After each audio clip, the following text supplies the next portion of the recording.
Bien, nous sommes de retour ici au Salon de l'Agriculture sur le stand Village Semences pour Stop Intox. Vous nous interrogez sur Twitter, @VillageSemences, @stop-intox. Vous nous suivez en direct et puis sur les réseaux sociaux.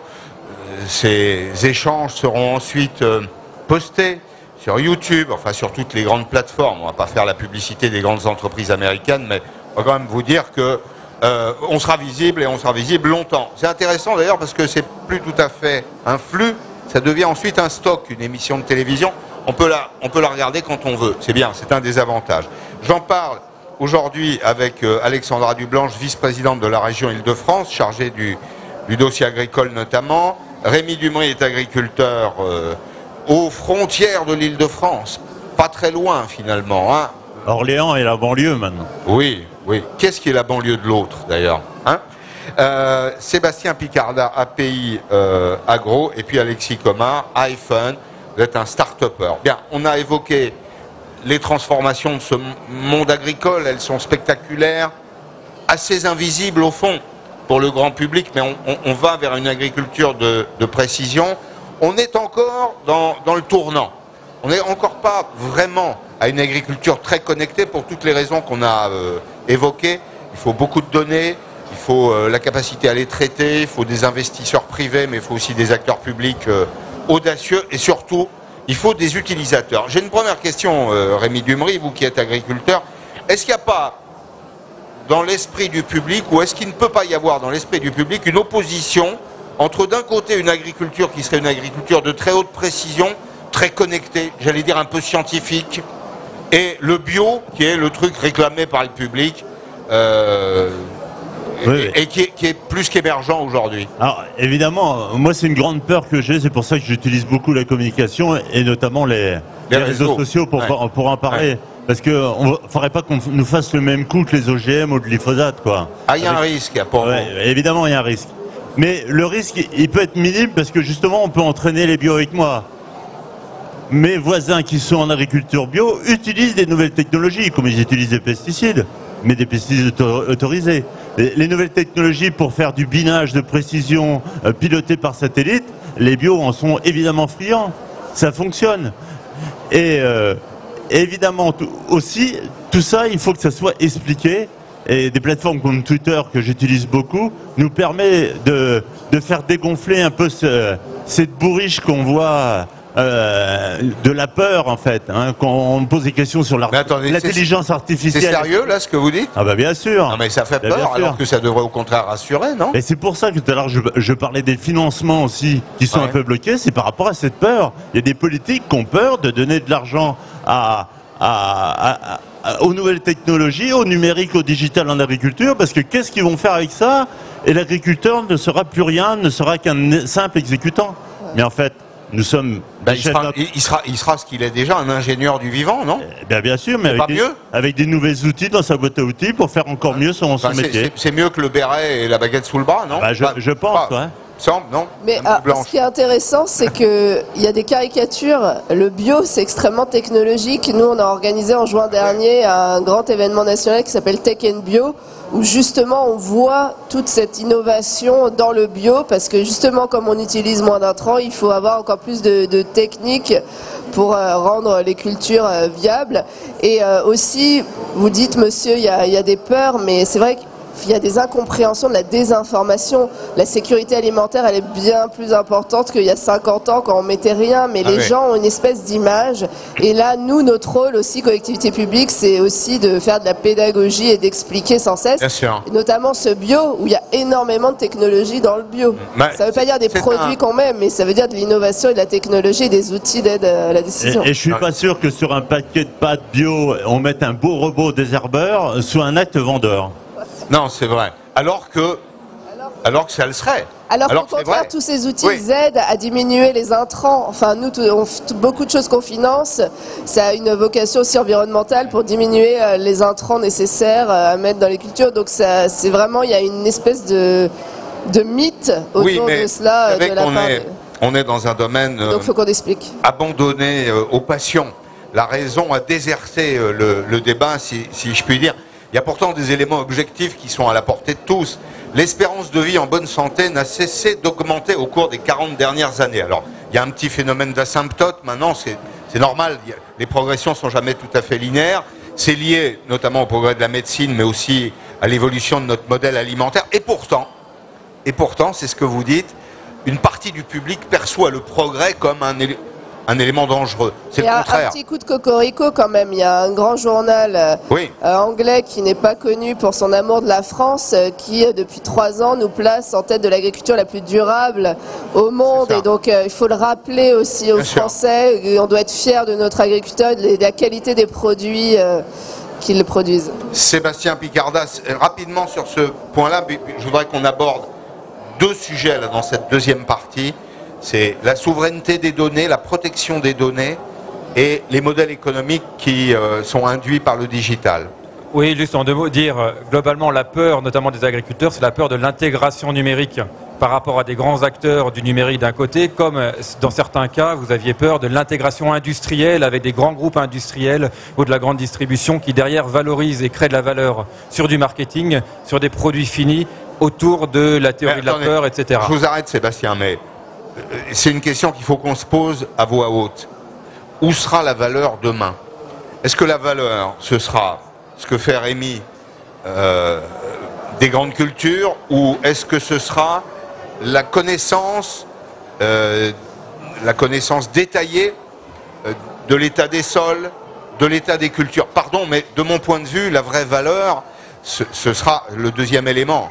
Et donc il y a un risque, effectivement, de voir filer la chaîne de valeur, enfin se déplacer le marché, le centre de gravité du marché. C'est réconcilier les deux. En fait, il ne peut pas y avoir d'un côté le physique et de l'autre côté le numérique. Ça voudrait dire qu'il y a 2 univers parallèles. Aujourd'hui, la souveraineté des données, c'est au même titre que la souveraineté des agriculteurs ou des États à l'accès à la terre ou à l'accès à la sécurité alimentaire, la capacité des populations à accéder à la nourriture saine et en quantité.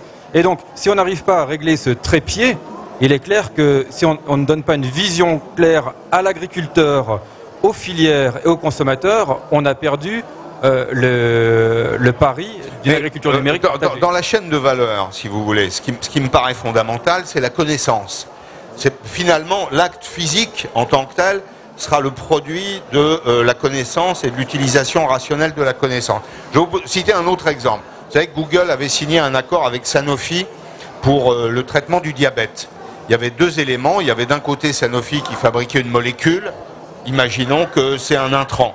De l'autre côté, Google qui avait un petit capteur qui permettait de mesurer le taux de sucre dans le sang. Qu'est-ce qui avait de la valeur? L'information. Qui produit l'information? C'est le digital.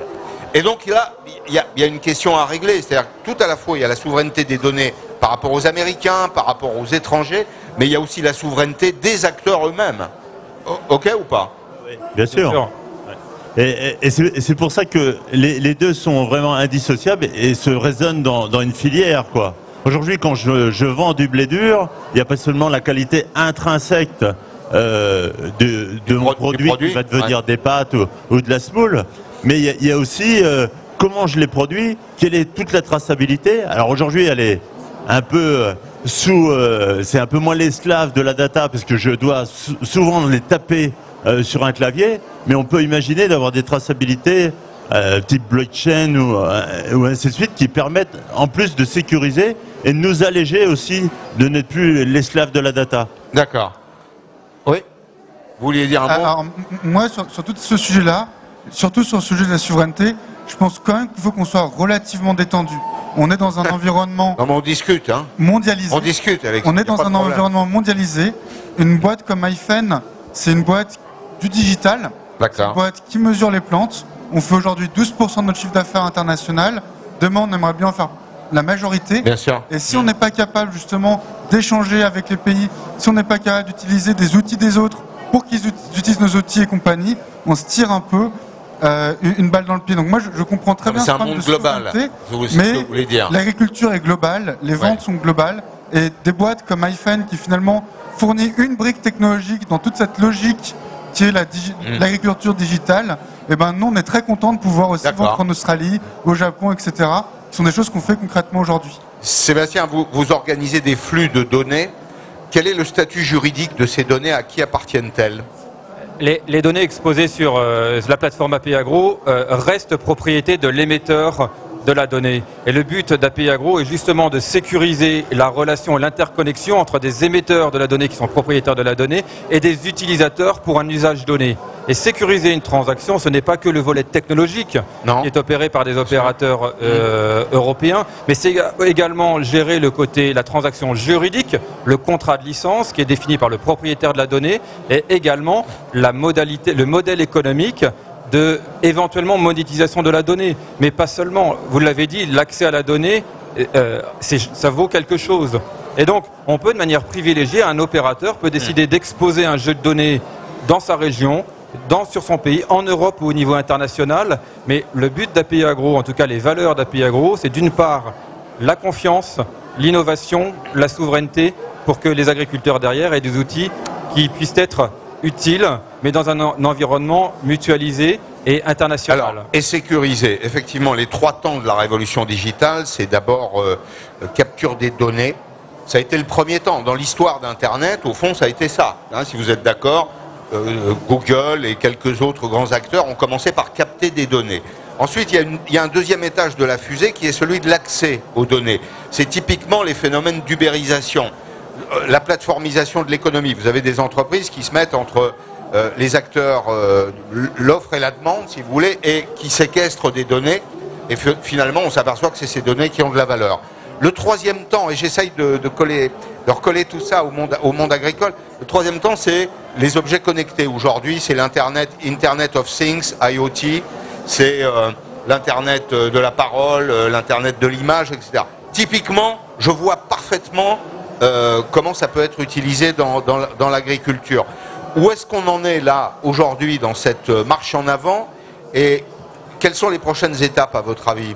En fait, il y a 2 visions qui s'affrontent. La vision anglo-saxonne avec nos camarades américains qui disent, à la mode Google, on capte toutes les informations et on verra bien, on les met dans un grand data lake privé pour en faire des usages adaptés et éventuellement monétisés. Et la vision, et je prends un exemple avec un grand acteur du machinisme agricole américain qui capte de la donnée, certes, pour faire de la prévention sur l'usage de ces machines, mais également, le cas échéant, lors de la collecte et de la moisson, a accès à des cartes de rendement, à la qualité de la production des farmers américains. Et vous imaginez, quand on peut vendre ces données-là à des traders américains et pouvoir être présent sur les marchés de Chicago, de l'Ukraine ou du Matif en Europe. Quelle est la valeur ajoutée et l'avantage concurrentiel de cet acteur-là sur le marché? Et donc, tandis qu'en Europe, on a plutôt une vision où on capte la donnée, les acteurs décident de la mettre à disposition en donnant leur consentement pour un usage défini, sans limiter, sans brider l'innovation. Et je comprends ce que dit Alexis, on n'est pas là pour construire des barrières dans un monde à l'intérieur. Au contraire, on est là pour rétablir Ce qui ne veut pas dire qu'on ouvre les portes et les fenêtres, on se protège quand même. Exactement. On est d'accord. On rétablit un équilibre entre des émetteurs de données et des utilisateurs, qui est parfois déséquilibré. Moi, le dernier message que j'aimerais vraiment faire passer, c'est qu'aujourd'hui, on parle de l'étage des fusées. Mais moi, ce que je vois tous les jours dans mon métier, est-ce que, en discutant avec nos collègues américains, on voit aussi, c'est cette notion de garbage in, garbage out. Aujourd'hui, on collecte beaucoup de données capteurs, et peu ont beaucoup de valeur. C'est-à-dire qu'on n'a pas encore on n'est pas encore à ce niveau de maturité pour récolter massivement les bonnes données pour tous les usages auxquels on peut penser. Oui, c'est ça, garbage in, garbage out, il faut le traduire. Si on rentre de mauvaises données, on sort de mauvaises conclusions. On sort rien du tout. Les mauvaises conclusions, c'est rien du tout. Donc aujourd'hui, effectivement, il y a beaucoup de data lake privés, il y a beaucoup de gens qui accumulent des données, On commence à se rendre compte, depuis 2 ou 3 ans, que finalement, la qualité des données qui viennent en entrée sont fondamentales. On l'entend bien, hein. Mais aujourd'hui, on a encore beaucoup d'efforts et de travaux à faire à ce niveau-là. L'Europe a une vraie carte à jouer à ce niveau-là. La France aussi, hein, avec des boîtes comme iPhone, mais il y en a d'autres qui sont à la fois concurrentes ou partenaires à nous. Et vraiment, c'est là-dessus, à mon avis, où il faudrait que nous, on investisse en tant que Français, en tant que souveraineté, pour être capable d'avoir des bonnes données en entrée, pour pouvoir en faire des bons usages pour avoir un temps d'avance et justement pas se faire prendre toute la valeur par nos collègues chinois et américains qui, eux, ont vraiment une vision hégémonique du problème. Enfin, ils ont une vision très interventionniste d'abord de l'agriculture. Hein. Je vous rappelle que les Américains interviennent beaucoup dans le domaine agricole. Ils sont peut-être très libéraux dans leurs proclamations, mais ils sont en même temps protectionnistes dans le domaine agricole. J'en veux pour preuve le plan pluriannuel, le Farm Bill, qui permet de mobiliser de l'argent public pour soutenir l'agriculture aux États-Unis. Les Chinois, c'est une question de survie. Ils sont 1,5 milliard, peu de terres arables, pas d'eau douce, donc une agriculture qui est offshore en quelque sorte. Le scénario cauchemardesque, ce serait que les grandes entreprises américaines, je vous le décris, hein, je ne vous dis pas que c'est ce qui va se produire, ce serait que les grandes entreprises américaines mettent la main sur les données, que ce soit un outil de contrainte sur nos agriculteurs, donc sur la ressource agricole, et que finalement, donc, on soit tout à la fois dépendant de l'OTAN sur le terrain militaire, mais qu'il y ait une espèce d'OTAN agricole dont on dépend aussi. Exactement. Mais aujourd'hui, techniquement, on a encore un temps d'avance en France. Techniquement, on a encore un temps d'avance. C'est vrai qu'on a vraiment besoin d'avoir un soutien plus fort des acteurs privés, et pas forcément publics, j'ai bien dit privés, sur des besoins pour faire des usages, de faire de l'argent. Aujourd'hui, on a un écosystème, iPhone en est une preuve, on ne fournit qu'une brique technologique et nos clients font du marketing. C'est-à-dire qu'on a un écosystème de l'agtech qui se met en place en France, mais aujourd'hui, on a vraiment besoin d'avoir des gens qui prennent des risques chez nous, et c'est ça qui garantira la souveraineté. Beaucoup plus que cette notion de data, à mon avis. Alexandra, question des réseaux sociaux. Il y a vraiment beaucoup de questions sur cette question de souveraineté. Comment rattraper notre retard par rapport à la collecte et à l'exploitation des données face à des Google, Alibaba et autres. Et puis la deuxième question, c'est une question de peur aussi. Avec toutes ces données, est-ce qu'on risque pas de se faire hacker par les Russes, les Américains ou d'autres à leur profit? Oui. Bon, Sébastien. sur la deuxième question sur le hacking, la question d'abord c'est quelle est l'architecture technique qu'on met en place et avec qui, chez qui on héberge les données et avec quel acteur on exploite ces données-là. Il ne faut pas être naïf. Il existe au niveau international des grands acteurs qu'on connaît, américains ou chinois. En Europe, on a des acteurs technologiques qui sont performants. Utilisons-les ou au moins mettons-les quand des grands acteurs DSI, directeurs de systèmes d'information de grands groupes ou d'organisations interprofessionnelles doivent mettre en place leur schéma directeur, mettez-les autour de la table. Ça me paraît tellement tomber sous le sens ce que vous dites là. Mais ce n'est pas fait, Pascal. Le problème, c'est que ce n'est pas fait. Ça me paraît tellement tomber sous le sens. Il y a aux États-Unis une loi qui s'appelle le Patriot Act. Pour des raisons qui nous échappent complètement, les Américains peuvent décider demain, parce que c'est leur intérêt, qu'il faut, par exemple, brouiller les cartes des grands acteurs de l'économie agricole européenne. Vous imaginez les conséquences? Exactement. Je veux dire, et on va prendre la Russie aussi, le président Poutine qui prépare un exercice où tout l'Internet est coupé en Russie par rapport à tout le reste du monde. Donc on est vraiment sur un enjeu géostratégique. Il ne faut pas avoir peur, mais il ne faut pas être naïf. Aujourd'hui, par rapport au Patriot Act, au Cloud Act, très clairement, comme quand vous utilisez un billet de dollar, c'est le principe de l'extraterritorialité. C'est l'extraterritorialité du droit. Droit. Il suffit que vous ayez envoyé un message sur Gmail, Google Mail, et vous rentrez dans le champ d'application du droit américain. Exactement. Même si vous l'avez fait en Afrique du Sud, en vous adressant à un copain français. Exactement. Naturellement, sous réserve d'une décision d'un juge américain, mais sans forcément savoir que vous êtes sous le couvert de cette décision-là. Et c'est ça le point ce point important. Et donc, nous avons fait le choix, en tout cas pour AP Agro, compte tenu de la souveraineté des données, de recourir à des partenaires européens avec des structures juridiques européennes qui, en tant que telles, citons-les, vous avez 3 acteurs clés, vous avez Orange Business, vous avez Outscale, filiale de Dassault Systèmes que nous avons sélectionné, et OVH. OVH qui est un hébergeur, un grand hébergeur. Un hébergeur. Absolument. Mais moi vraiment, sur ce problème... Alors, Alexis Comin, start-upper. Oui. Juste très rapidement, sur ce problème de hacking, d'abord, rattrapons notre retard, soyons pragmatiques, ayons des systèmes qui marchent. Une fois qu'ils marchent et qu'on fait du business, commençons à regarder ces histoires de souveraineté. Mais aujourd'hui, ne nous prenons pas trop la tête sur des peurs, sur la souveraineté et compagnie, tant qu'on n'a pas des systèmes qui marchent pour les agriculteurs, qui marchent pour les grands acteurs. Enfin, il faut aller vite, la technologie va vite, on l'a dit, dans 2015 c'est revenu sur le tapis, on est en 2019, Il faut vraiment qu'on court. Ouais. Courons. Et on est vraiment là pour ça. iPhone, on court. Tous les acteurs courent. Et ensuite, réglons les problèmes de souveraineté les uns après les autres. Mais si on se prend la tête avant de courir et avant d'avoir des usages, avant d'avoir les agriculteurs qui l'adaptent, eh ben je pense que finalement on va tout rater. Rémi Dumery, oui. Le gros risque en France, c'est toujours le même. C'est-à-dire qu'on crée la réglementation avant l'usage. Alors que l'usage va plus vite que la réglementation. Oui, mais l'usage, il va pas si vite que ça. Si on le freine déjà sur des problèmes de réglementation, qu'il faut qu'on sorte des lois pour brider le truc, pour être sûr que ça ne parte pas de travers, mais comme le français trouvera toujours un petit peu une faille pour passer à droite, ben ça retarde tout. Les Américains créent l'usage, et puis après, quand ils voient qu'il y a des déviances, ben, créent une loi pour l'encadrer. Je pense que derrière chaque technologie, Rémi, il y a une idéologie. Bien sûr. Et l'idéologie qui est derrière la technologie américaine, elle est cannibale. Vas-y, oui. Oui, juste pour pouvoir rebondir sur Alexis, avec qui j'aime bien échanger sur la polémique, c'est aujourd'hui, je ne veux pas laisser dire qu'on n'a pas d'acteurs technologiques performants. Mais on en a. Voilà, on en a. Donc choisissons-les, ou du moins mettons-les autour de la table, au même titre que des Américains ou des Chinois. Premier élément. Deuxième élément, là je suis d'accord avec toi sur le volet IA. On a de l'avance à récupérer. Et c'est tout ce qu'on a dit tout à l'heure sur le financement de l'innovation et du croisement de la donnée.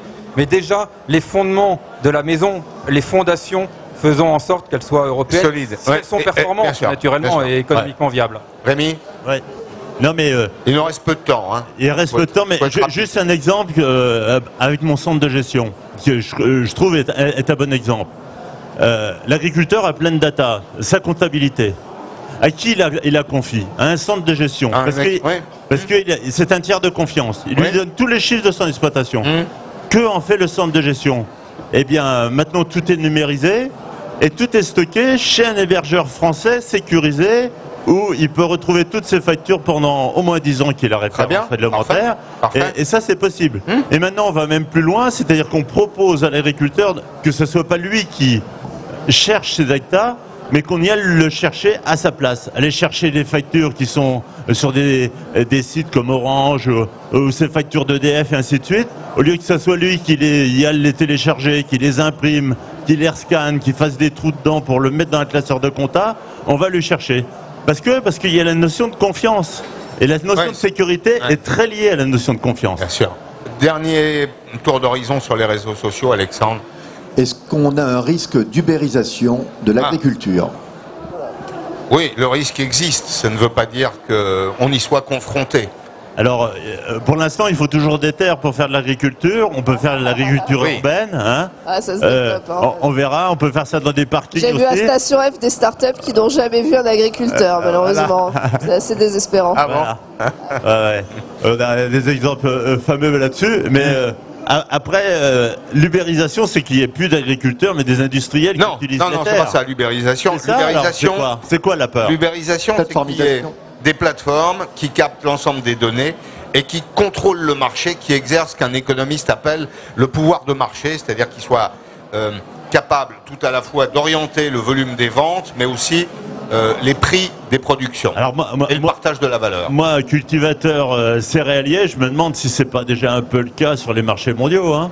Quand ça n'a plus rien à voir avec le stock, quand ça n'a plus rien à voir avec la qualité de production, mais que tout est lié à la météo mondiale, lié à des enjeux politiques ou des choses comme ça, où on fixe finalement les prix des matières premières pour s'assurer qu'il y ait au moins sur les 7 milliards, il y en a 6 milliards qui mangent correctement, on peut se demander si c'est pas déjà la réalité aujourd'hui. Bon, vous voyez, Madame Dublanche, il y a plein de questions autour de l'agriculture. C'est un dossier tout à fait passionnant. Je suis ravi que la région Île-de-France, d'ailleurs, l'ait prise en compte comme un grand dossier économique. Je vais reboucler avec un sujet qu'on a traité cette semaine. Il nous reste très peu de temps. On dit beaucoup aujourd'hui aux consommateurs, parfois en les culpabilisant, qu'il faut être locavore, consommer à proximité. Nous sommes 12 millions de personnes là, en Île-de-France. Il y a une espèce de ceinture agricole autour de nous.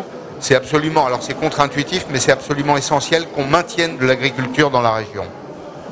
bien sûr, et je pense que quand certains nous disent qu'il faudrait une métropole régionale sans la grande couronne et nos terres agricoles, c'est complètement absurde. C'est fou. On ne peut pas entendre les Parisiens en gros dire je veux du local et se couper de nos terres agricoles. Donc nous, c'est vraiment un message important. L'Île-de-France ne serait pas ce qu'elle est sans son agriculture. Paris ne serait pas ce qu'il est sans son agriculture. Sur le local, on le voit, nous, je vous disais, on a lancé les assises de l'alimentation hier, il y a cette demande de local, et nous, ça nous convient bien, parce que ça procure aussi de nouveaux débouchés à nos agriculteurs, donc on veut développer toutes ces filières dont vous venez de parler. Nous, là, on déploie sur notre stand cette année le produit en Île-de-France, on développe bovin d'Île-de-France, agneau d'Île-de-France, même si on n'est pas une grande terre d'élevage, mais on veut en remettre. On lance la baguette francilienne, et ce travail, il est aussi important par rapport à tout ce qu'on vient de dire sur la traçabilité. Il y a une demande de ces consommateurs. Il faut à la fois répondre aux consommateurs et permettre à nos agriculteurs de toucher leur marché, certains qui est à portée à bout de champ. Merci beaucoup à tous. C'était passionnant. Vrai sujet stratégique, essentiel. Le digital dans l'agriculture, les datas, la souveraineté, les prix, les modèles économiques. Merci de votre fidélité à Stop Intox et à demain.